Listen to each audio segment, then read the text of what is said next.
qui l'a invité sur ce yacht? Les rires moqueurs éclatèrent quand Claire Monroe monta à bord avec un vieux sac en toile.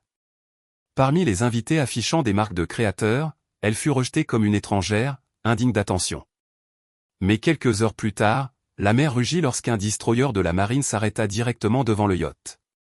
À la stupéfaction de tous, des centaines de marins se tinrent au garde-à-vous dans un salut solennel, et Claire leva discrètement la main en retour.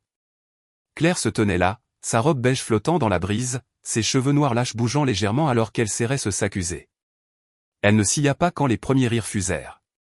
Elle ne baissa pas les yeux quand une femme en robe étincelante montra du doigt ses sandales et chuchota quelque chose à son ami. Le yacht était un palais flottant, avec du bois poli et des verres en cristal. Les gens étaient parés de logos qui criaient la richesse. Claire ne correspondait pas. Elle n'essayait pas. Son visage était nu. Pas de maquillage, pas de bijoux, juste elle, debout tranquillement près de la rambarde, regardant les vagues. Les invités ne savaient pas, ils ne se souciaient pas de savoir. Ils virent quelqu'un d'ordinaire, quelqu'un qui n'avait pas sa place dans leur monde de luxe et d'ostentation. Et ils le lui firent savoir bruyamment, cruellement, comme si c'était un jeu. Avant d'aller plus loin, si cela vous touche, vous qui regardez et qui avez déjà été méprisé, jugé pour votre apparence ou vos origines, prenez une seconde. Prenez votre téléphone, appuyez sur le bouton « J'aime », laissez un commentaire ci-dessous et abonnez-vous à la chaîne. Cela signifie énormément de continuer à partager des histoires comme celle-ci, des histoires qui nous rappellent qui nous sommes vraiment. Bien, continuons. La première à frapper fut une femme nommée Vanessa, la trentaine. Ses cheveux blonds étaient relevés d'une manière qui semblait avoir pris des heures. Elle portait une robe blanche qui épousait sa silhouette, avec des diamants étincelants à son poignet. Elle se pencha vers un homme en costume sur mesure, sa voix portant sur le pont. On dirait qu'elle va au marché, pas à une fête sur un yacht. Son rire était aigu, comme du verre brisé. L'homme gloussa, ses yeux parcourant la robe simple de Claire. C'est pour les élites, pas pour les ouvriers portuaires, dit-il, assez fort pour que tout le monde à proximité l'entende. Quelques autres se joignirent à eux, prenant des photos de Claire alors qu'elle se tenait seule, le dos tourné, fixant la mer. Ils postèrent les photos en ligne, les légendes dégoulinantes de moquerie. Claire ne se retourna pas. Elle ne réagit pas. Elle laissa simplement ses doigts effleurer la rambarde, imperturbable. Une nouvelle voix coupa le bavardage, celle d'une femme d'une quarantaine d'années. Son cou était paré de perles, son sourire tendu et forcé.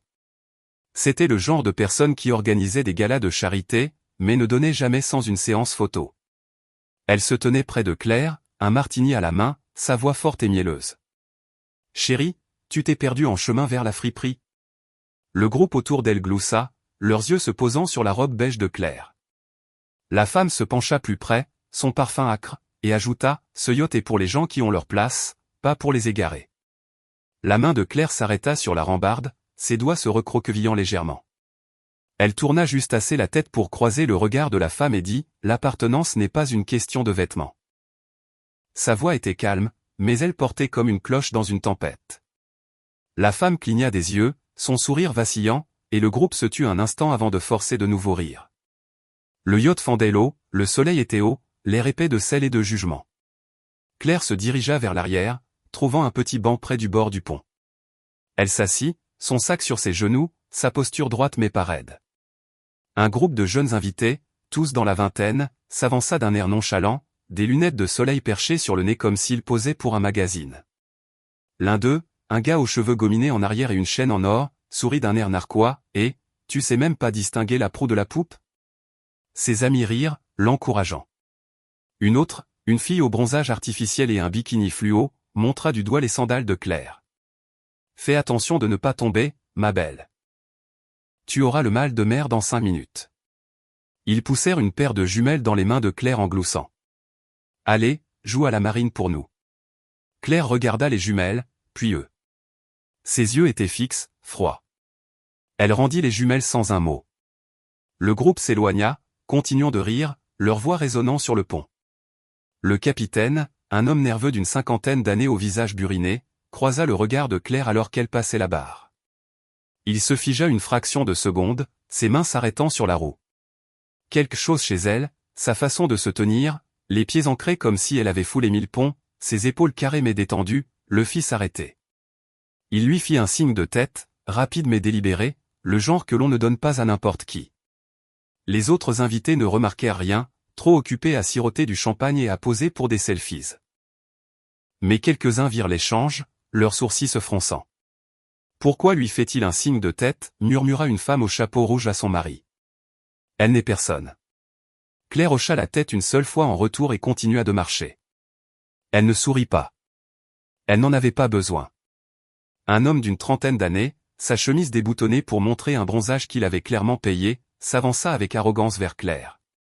C'était le genre de personne qui laissait tomber des noms de PDG et se vantait de son adhésion au club de yacht. Il tenait un verre de whisky, les glaçons tintants, et souriait comme s'il lui faisait une faveur en lui parlant. « Tu sais, tu aurais pu au moins essayer de t'habiller, » dit-il, assez fort pour que ses amis l'entendent. Ce n'est pas une croisière de soupe populaire. Ses amis rirent, l'un d'eux prenant une photo du sac de Claire. L'homme se pencha, son haleine chargée d'alcool. « Qu'est-ce qu'il y a là-dedans ? Tes économies de toute une vie ?» Les yeux de Claire jetèrent un coup d'œil à son verre, puis revinrent à son visage. « Fais attention, dit-elle d'une voix basse. Même les déversements sont difficiles à nettoyer. » Il rit, mais c'était forcé, et il recula, son sourire vacillant alors qu'elle soutint son regard un instant de trop. L'après-midi s'étira sur le yacht, glissant le long des falaises et en pleine mer. Les invités devinrent plus bruyants, leurs rires alimentés par le vin et l'arrogance. Un homme d'une quarantaine d'années, aux épaules larges et une Rolex qui captait le soleil, s'approcha avec ostentation de Claire. C'était le genre de gars qui pensait que l'argent le rendait intouchable, sa voix dégoulinant de sentiments de supériorité. « Qu'est-ce que tu es, une professeure d'océanographie » dit-il en souriant tandis que ses amis ricanaient. Vanessa, la blonde de tout à l'heure, intervint, son ton faussement doux. « Ne gâche pas la fête avec de la fausse expertise, ma chérie. » Une autre femme, plus âgée, le visage tendu par trop de procédures, se pencha. « Tu n'es qu'une invitée qui s'accroche. Ne te crois pas importante. » Elles tintaient leur verre, portant un toast à leur propre esprit, leur voix portant sur le pont comme une vague. Claire ne bougea pas. Ses yeux restèrent fixés sur l'horizon, ses mains posées légèrement sur son sac. Puis vint le moment qui changea l'atmosphère. Le groupe près du bar riait toujours, leur voix aiguë, quand Claire parla. Sa voix était basse, calme, comme si elle énonçait un fait. Si le courant tourne dans 12 minutes, votre ancre ne tiendra pas, les mots tombèrent comme une pierre dans l'eau calme. Le groupe se figea, puis éclata de rire plus fort. Elle est folle, dit le gars à la chaîne en or, se frappant le genou. C'est quoi ça, un bulletin météo? Mais le capitaine, debout près de la barre, entendit. Son visage pâlit. Il ne rit pas. Il se tourna rapidement et vérifia le radar. Ses mains bougèrent vite, revérifiant les relevés. Effectivement, un fort courant arrivait, exactement comme elle l'avait dit. Il marmonna quelque chose à son second, qui se précipita pour repositionner l'ancre. Les invités ne remarquèrent rien, trop occupés à se moquer de Claire, mais les yeux du capitaine ne cessaient de se tourner vers elle comme s'il la voyait pour la première fois. Une jeune femme, à peine sortie de l'université, les cheveux méchés de rose, s'approcha de Claire avec un sourire narquois. C'était le genre qui vivait pour les « j'aime », son téléphone toujours en main, filmant tout. Elle le tenait maintenant, pointé sur Claire, sa voix dégoulinante de sarcasme. Et tout le monde, regardait le nouveau matelot du yacht. Ses amis hurlaient, certains applaudissant, d'autres sortant leur téléphone pour se joindre à la fête. La fille zooma sur les sandales de Claire, commentant pour ses abonnés. Qui porte ça à une fête comme celle-ci? Tragique. Claire ne regarda pas la caméra. Elle plongea la main dans son sac, en sortant un petit morceau de tissu plié, bleu marine délavé, du genre que les marins utilisent pour se nettoyer les mains après un long quart. Elle s'essuya lentement les doigts, comme si elle balayait leurs paroles, puis rangea le tissu. Le sourire narquois de la fille fléchit, son téléphone baissa légèrement, mais elle continua de filmer, désespérée de sauver la face. Le yacht tanguait doucement, la mer s'étendant à l'infini autour d'eux. Claire resta à l'arrière, son sac maintenant posé sur le banc à côté d'elle. Elle s'appuya contre la rambarde, son visage impassible, mais ses doigts traçaient le bord du sac, lentement et délibérément. Des années auparavant, elle avait porté ce même sac sur un autre genre de navire, un navire en acier, pas de luxe. Un navire où hommes et femmes se mettaient au garde-à-vous quand elle passait, où sa parole était loi. Elle était plus jeune alors, ses cheveux attachés, son uniforme impeccable. Le souvenir transparaissait dans la façon dont elle inclinait la tête, captant le son des vagues, le même rythme qu'elle avait connu pendant ses longues nuits en mer. Elle ne s'y attarda pas. Elle se contenta de regarder l'eau, son visage calme, son silence plus retentissant que le bavardage autour d'elle. Les moqueries ne s'arrêtèrent pas. Une nouvelle voix se joignit à elle, une femme d'une vingtaine d'années. Ses cheveux teints en blond platine, ses ongles longs et rouges. C'était le genre de personne qui prospérait grâce à l'attention, son Instagram rempli de photos posées et de légendes sur sa meilleure vie. Elle se tenait près de Claire, sa voix assez forte pour que tout le monde l'entende. Sérieusement, qui l'a invitée? Elle gâche l'ambiance. L'homme à la Rolex rit, l'encourageant. Ouais, c'est quoi ce sac fourre-tout? Tu as apporté ton déjeuner ou quoi? Le groupe éclata de nouveau, leurs rires aigus, cinglants. Les doigts de Claire s'arrêtèrent sur la rambarde. Elle se tourna juste assez pour croiser les yeux de la femme. Vous êtes bruyante, dit-elle, sa voix stable. Pas de venin, juste un fait. La femme cligna des yeux, décontenancée, puis força un rire. Mais l'air changea. Quelques invités détournèrent le regard, mal à l'aise. Un homme d'une soixantaine d'années, son costume impeccable, ses cheveux argentés et gominés, s'approcha de Claire avec un sourire condescendant. C'était le genre qui possédait des entreprises, pas seulement des actions, et parlait comme si chaque mot était une faveur.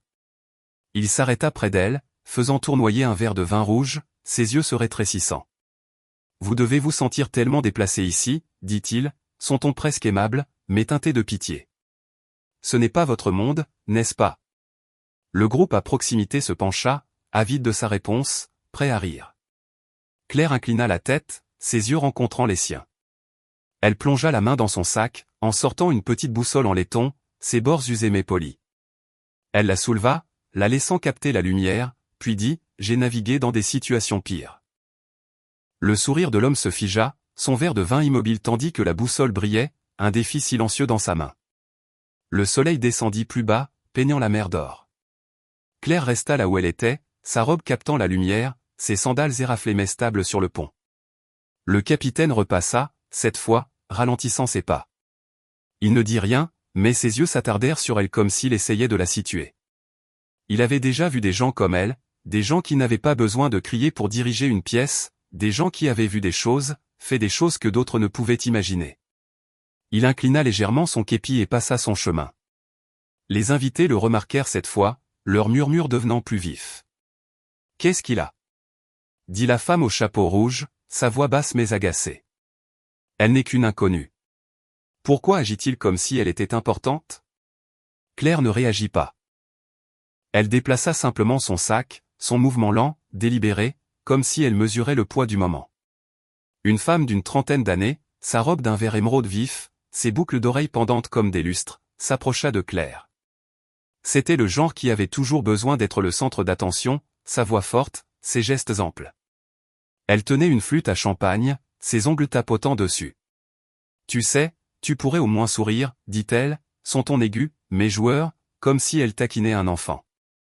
Tu gâches l'ambiance avec ce visage sérieux. Le groupe autour d'elle rit, certains levant leur verre en guise de salut moqueur. Les yeux de Claire jetèrent un coup d'œil aux boucles d'oreilles de la femme, puis revinrent à la mer. Elle ajusta son sac, ses doigts effleurant un petit écusson délavé cousu sur le côté, à un signe naval à peine visible. Les sourires ne changent pas la marée, dit-elle, sa voix égale, presque douce.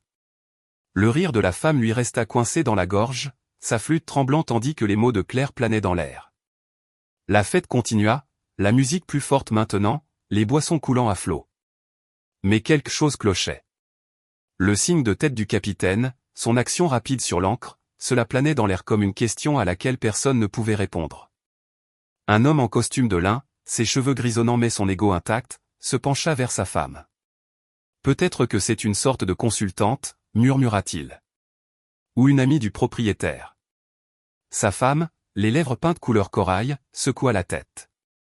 Pas question. Regardez-la. Elle n'est personne. Mais sa voix trembla juste un peu.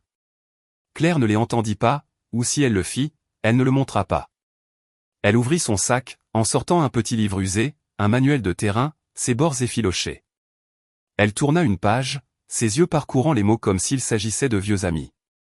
Le geste était petit, mais il attira l'attention d'un homme silencieux se tenant à proximité, quelqu'un qui ne s'était pas joint aux moqueries. Il plissa les yeux comme s'il reconnaissait le livre, mais ne dit rien.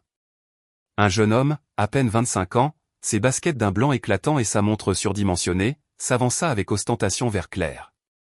C'était le genre qui pensait que la jeunesse et l'argent le rendaient invincible, sa voix forte, son sourire arrogant. Il montra du doigt son sac, ses amis ricanant derrière lui. « Qu'est-ce qu'il y a là-dedans ? Le tricot de ta grand-mère » dit-il, son ton dégoulinant de moquerie. Le groupe rit, certains mimant les gestes du tricot, leur téléphone sorti pour immortaliser le moment. Claire ne s'y a pas.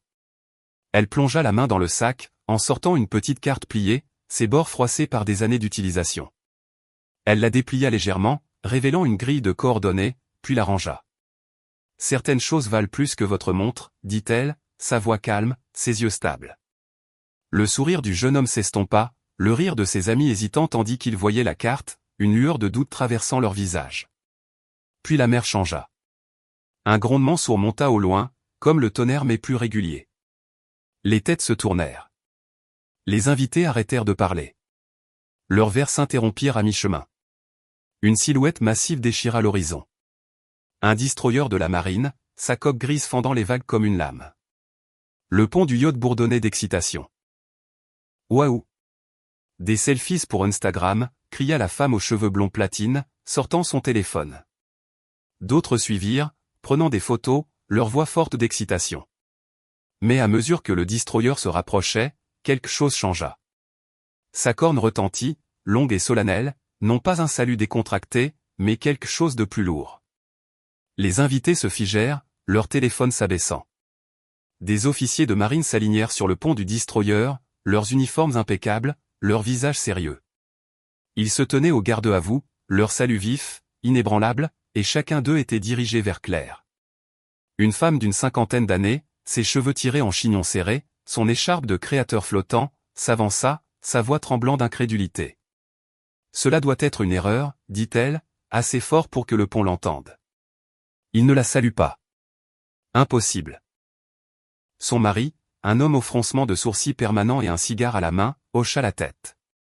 Elle n'est qu'une invitée. Probablement une confusion. Le groupe s'accrocha à leurs mots, désespéré d'y croire. Claire se tenait immobile, son sac maintenant à ses pieds, ses mains pendantes le long du corps. Elle ne prit pas note de leur chuchotement. Elle se contenta de regarder le destroyer, ses yeux traçant son contour comme si elle en connaissait chaque pouce. Le capitaine du yacht, debout à proximité, se tourna vers elle, sa voix basse. « Madame, dit-il, presque un murmure. » Ce seul mot fit taire le groupe, leur visage se tendant alors qu'ils réalisaient qu'il ne leur parlait pas. Le yacht se tut. L'homme à la Rolex toussa, son verre se renversant légèrement. « Ça ne peut pas être à cause d'elle, balbutia-t-il, sa voix faible. Vanessa, ses diamants captant la lumière déclinante, secoua la tête. Il salue le capitaine, évidemment, mais le capitaine ne bougeait pas. Il se tenait près de la barre, les mains jointes, les yeux fixés sur Claire avec quelque chose comme de l'admiration. Les invités se tournèrent vers elle, leurs visages pâles, leurs rires envolés. Claire ne parla pas. Elle s'avança, ses sandales douces contre le pont, et leva la main. Son salut était lent, précis, comme si elle l'avait fait 1000 fois. La corne du destroyer retentit de nouveau, une explosion profonde et respectueuse qui secoua l'air. Une voix crépita sur le haut-parleur du destroyer, claire et autoritaire. Nous souhaitons la bienvenue à l'amiral Claire Monroe, commandante de l'opération EC. Les mots frappèrent le yacht comme une vague. Les verres tintaient tandis que les mains tremblaient. La femme au chapeau rouge haleta, sa main portée à la bouche. L'homme à la chaîne en or fixait, la bouche ouverte, ses lunettes de soleil glissant sur son nez. « Mon Dieu » murmura Vanessa, sa voix à peine audible. C'est une légende. Le visage de Claire ne changea pas. Elle baissa la main, ses mouvements calmes, et se retourna vers la rambarde. « Je suis à la retraite maintenant, dit-elle, sa voix douce mais claire. Considérez ça comme mes vacances. » Les mots tombèrent comme un coup de tonnerre silencieux, faisant taire le pont. Les invités ne savaient où regarder. L'homme en costume de lin marmonna, sa voix tremblante. Peut-être qu'ils l'ont prise pour quelqu'un d'autre. La femme aux cheveux blonds platine hocha la tête, désespérée. Impossible qu'une amirale soit sur un yacht comme celui-ci. Le gars à la Rolex força un rire, mais il sortit mal, comme un étouffement. Ça doit être une coïncidence de nom. Mais leurs mots sonnaient creux, leur confiance envolée. Personne ne rencontrait le regard de Claire maintenant. Elle se tenait près de la rambarde, son sac à ses côtés, sa posture inchangée. L'air était lourd, épais de honte, du genre qui colle à la peau. Le destroyer se rapprochait, son ombre s'étirant sur le yacht, un rappel de quelque chose de plus grand que leur monde de richesse et de statut. Un jeune membre d'équipage, à peine sorti de l'adolescence, son uniforme un peu trop grand, s'approcha de Claire avec hésitation. Il tenait une petite radio, ses mains tremblantes tandis qu'il parlait. « Madame, le capitaine du destroyer demande la permission de monter à bord. » Les invités à proximité se figèrent, leurs yeux allant du garçon à Claire. Elle hocha la tête une seule fois, son visage calme. « Permission accordée, dit-elle, sa voix stable, comme si elle avait donné l'ordre 100 fois. Le membre d'équipage s'éloigna vivement, sa radio crépitant tandis qu'il transmettait le message. Les invités chuchotaient, leur voix basse, frénétique. « Elle vient de donner un ordre, dit la femme aux cheveux roses, son téléphone oublié dans sa main. » Claire ne les regarda pas. Elle ajusta son sac, ses doigts effleurant la bandoulière, et attendit. Claire ne resta pas immobile longtemps. Elle ramassa son sac, ses doigts effleurant la bandoulière effilochée, et marcha vers la proue. Les invités s'écartèrent sans réfléchir, leur corps bougeant comme s'ils étaient tirés par une marée. Le destroyer tira 3 saluts cérémoniels, chacun résonnant sur l'eau, chaque coup un marteau dans le silence. Claire s'arrêta à la proue, sa robe flottant dans le vent. Elle leva de nouveau la main, son salut impeccable, ses yeux fixés sur les officiers de l'autre côté de l'eau. Ils répondirent à l'unisson, leur voix portant sur la mer, honneur à l'amiral. Le son était brut, puissant, comme une vague s'écrasant. Les invités sur le yacht s'effondraient, certains à genoux, d'autres restant debout, tête baissée, leur arrogance dépouillée. Une petite embarcation du destroyer s'approcha, transportant un officier de marine en grand uniforme. Il monta sur le yacht, ses bottes claquant sur le pont, son visage sérieux mais chaleureux. Il s'arrêta devant Claire, la saluant de nouveau, ses yeux brillants de respect. « Amiral Monroe, dit-il, sa voix claire. C'est un honneur de vous revoir. » Les invités haltèrent, certains reculant, d'autres serrant leurs verres comme des bouées de sauvetage. Claire rendit le salut, ses mouvements précis, puis offrit un petit sourire. « Bon de vous revoir aussi, lieutenant, dit-elle, son ton doux mais autoritaire. » L'officier lui tendit une petite enveloppe scellée, ses mains stables. Elle la prit, la glissant dans son sac sans l'ouvrir, comme si c'était un jour ordinaire. Claire se retourna, ses pas stables, et marcha vers la cabine. Elle ne regarda pas les invités, ne prit pas note de leur regard. Son sac balançait légèrement à ses côtés, le même sac qu'elle avait porté à travers des missions, des tempêtes, des nuits. Lorsque le monde dépendait de ses décisions, le souvenir de ces jours transparaissait dans sa façon de bouger, calme, délibérée, comme si elle était toujours sur un navire qui lui obéissait. Les invités regardaient, silencieux, leurs téléphones oubliés, leur rire un lointain souvenir. Le capitaine la suivait des yeux, son képi toujours à la main comme s'il attendait qu'elle donne un ordre. Elle ne le fit pas. Elle continua simplement de marcher, ses sandales silencieuses sur le pont. Une femme d'une 40aine d'années, son sac de créateur serré fort, chuchota à son amie, sa voix tremblante. « J'ai posté sur elle en ligne, dit-elle, les yeux écarquillés de panique. Je l'ai traité de personne. » Son ami, un homme à la cravate de soie et un rire nerveux, secoua la tête.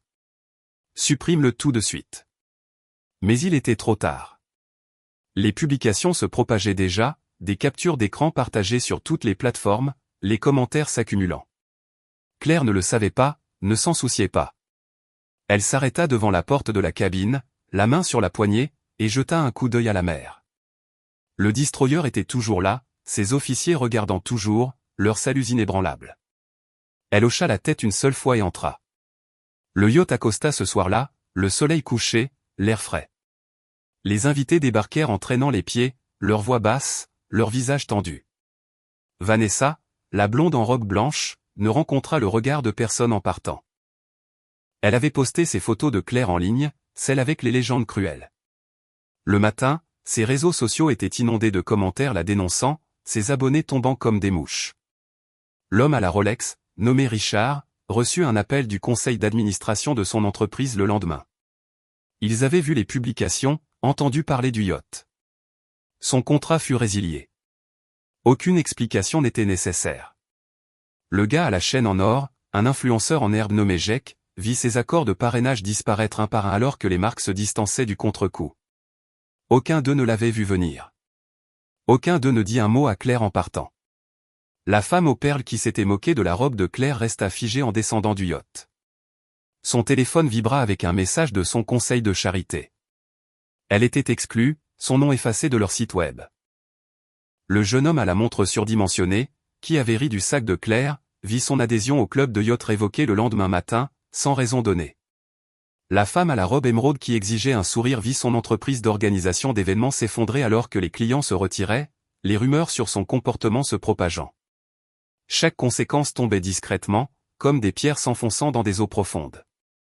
Pas de drame, juste la vérité qui rattrapait son retard. Claire resta un peu plus longtemps sur le yacht, discutant calmement avec le capitaine. Il se tenait plus droit quand elle était près, sa voix plus douce, comme s'il parlait à quelqu'un dont il avait lu dans les livres. Elle le remercia pour son travail, ses mots simples, son ton chaleureux mais ferme. Il hocha la tête, les yeux brillants comme s'il venait de recevoir une médaille. Alors qu'elle descendait du yacht, son sac en bandoulière, une voiture s'arrêta, un SUV noir, élégant mais pas ostentatoire. La portière du conducteur s'ouvrit et un homme en sortit. Il était grand, ses cheveux parsemés de gris, son costume discret mais élégant. Il ne dit pas grand-chose, se contentant d'ouvrir la portière passager pour Claire. Les invités qui s'attardaient encore se figèrent. Ils le connaissaient, peut-être pas par son nom, mais par sa présence. L'air changeait quand il était là, comme si le monde se déplaçait pour lui faire de la place. Claire se glissa dans la voiture, son mouvement fluide, sans hâte. L'homme ferma la portière, sa main s'attardant un instant sur la poignée, comme s'il s'assurait qu'elle était en sécurité. Les invités regardaient, certains détournant le regard, d'autres fixant comme s'ils avaient vu un fantôme. Jack, le gars à la chaîne en or, essaya de le prendre à la légère, marmonnant quelque chose sur les gros bonnets et leur chauffeur. Mais sa voix craqua et personne ne rit avec lui. La femme au chapeau rouge serra sa bourse, ses jointures blanches. Vanessa baissa les yeux vers son téléphone, son visage pâle, comme si elle attendait un autre coup.